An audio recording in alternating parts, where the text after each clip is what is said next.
کشمیر کا معاملہ بہت زیادہ ٹیڑھا ہو چکا ہے اور کشمیر کا معاملہ اس حد تک بگڑ چکا ہے کہ اب field marshal general Asim Munir صاحب اپنے ہی افسروں پر برس رہے ہیں اور وہ ان پر اعتبار کرنے کے لیے تیار نہیں ہیں۔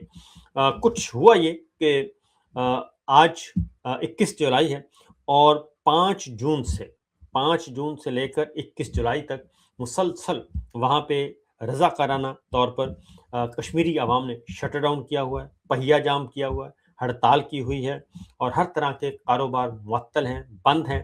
اور اس کے باوجود اب انہوں نے ایک لسٹ جاری کی ہے اور وہ لسٹ ہے کہ اس کشمیر آپریشن میں جو فورسز نے طاقت کا استعمال کیا اس میں جانیں کتنی ضائع ہوں۔ 6 تو سیکورٹی فورسز کے لوگوں کی بتائی جا رہی ہیں، جبکہ دوسری جانب جو جانیں ضائع ہوئیں کشمیری عوام کی، اور وہ تقریباً 50 سے زائد بتایا جا رہا ہے۔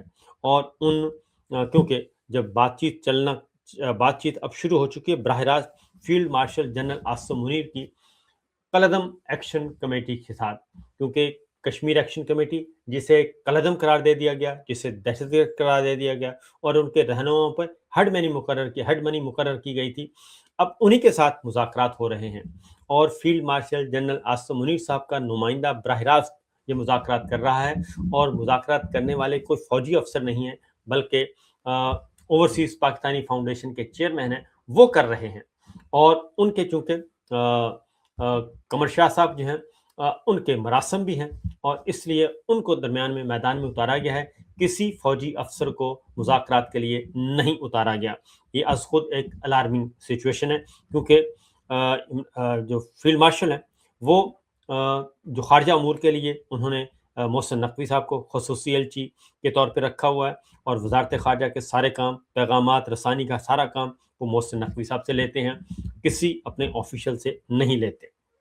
یہی اس وقت معاملہ ہے کشمیر کا معاملہ، اور کشمیر میں بھی مطالبات جو ہیں وہ اس مذاکرات جو چل رہے تھے اس میں کشمیر ایکشن کمیٹی نے اس چیز کو ڈسکلوز کر دیا کہ ہمارے پاس تو فیلڈ مارشل کے براہ راست نمائندے آئے تھے اور انہوں نے مذاکرات کیے۔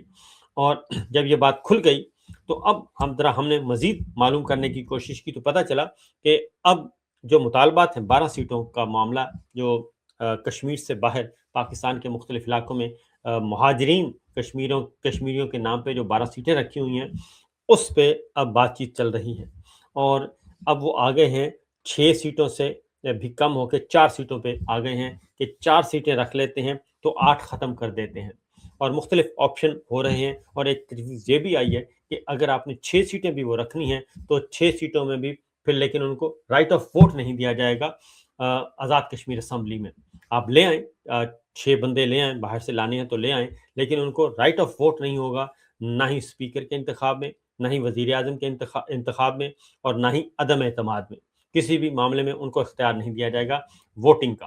تو اس کا مطلب ہے کہ وہ پھر مقصد ہی فوت ہو جائے گا، اور مسلم لیگ نواز جو ہے وہ کوشش کر رہی ہے کہ یہ جو ہے معاہدہ نہ ہو اور کشمیر ایکشن کمیٹی کی بات نہ سنی جائے، اور اسی طریقے سے الیکشن ہو جائیں۔ 27 تاریخ کو الیکشن ہے اور ابھی تک نواز شریف صاحب، مریم صاحبہ، شہباز شریف صاحب ابھی تک آزاد کشمیر میں قدم رکھنے کی پوزیشن میں نہیں ہیں۔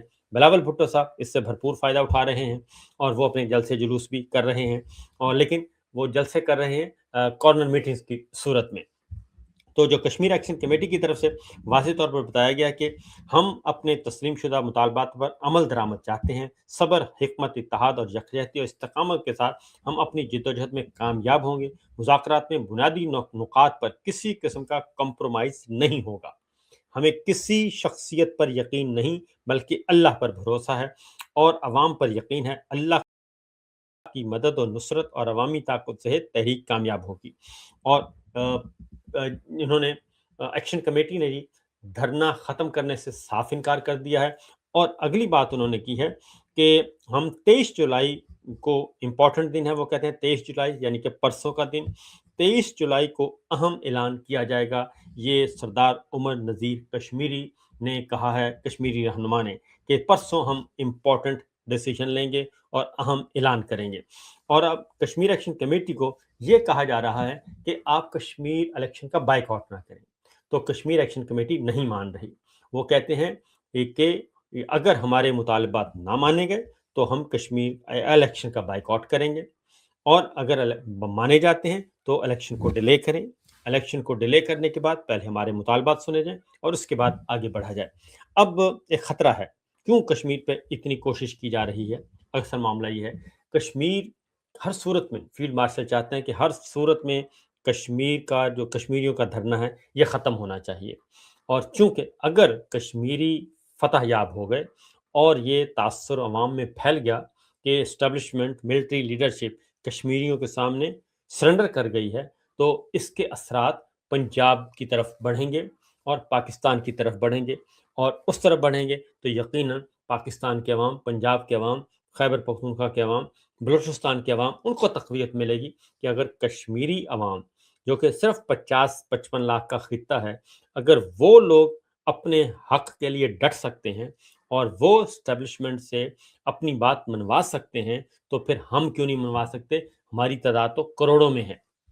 یہ بات جو ہے وہ بہت انسیکیورٹی فیل کی جا رہی ہے، اس لیے فیلڈ مارشل ہر صورت میں اب براہ راست وہ مذاکرات کر رہے ہیں اور ہر صورت میں چاہتے ہیں کہ کسی نہ کسی طریقے سے یہ معاملہ حل ہو جائے۔ اب آتے ہیں ذرا پیپلز پارٹی اور نون لیگ کی طرف کشمیر کو لے کر، وہ بہت زیادہ امپورٹنٹ، بڑے مزے کے ہیں۔ مریم صاحبہ نے عارف والا میں کھڑے ہو کے کشمیر الیکشن کی کمپین چلائی۔ اب مریم اورنگزیب صاحبہ آئی ہیں، وہ پنجاب میں چل رہی ہے کشمیر کی الیکشن کمپین، الیکشن مہم، اور ووٹ کیسے مانگے جا رہے ہیں، حیرت انگیز طور پہ ووٹ کیسے مانگے جا رہے ہیں، اپنے ہی خلاف ووٹ مانگا جا رہا ہے۔ پہلے تو انہوں نے کہا کہ کس پارٹی کو ووٹ دینا چاہیے، ذرا سنیے کہ اس میں ایک بھی خوبی ہے مسلم لیگ نواز میں جس کے لیے یہ کہا جا رہا ہے کہ یہ ووٹ اس جماعت کو دیا جائے۔ سنائیے گا جی ذرا۔ اگر مریم نواز شریف جیسی کشمیر میں گرین بسیں چاہیے تو پھر کشمیری ووٹ کس کو دیں گے؟ شیر کو دیں گے۔ سنائیے گا جی۔ گرین بسیں چاہیے تو پھر کشمیری ووٹ کس کو دیں گے؟ شیر کو دیں گے۔ گرین بسیں دیکھی ہیں؟ ہاتھ اٹھا کے بتائیں، سب اٹھا کے بتائیں ہاتھ۔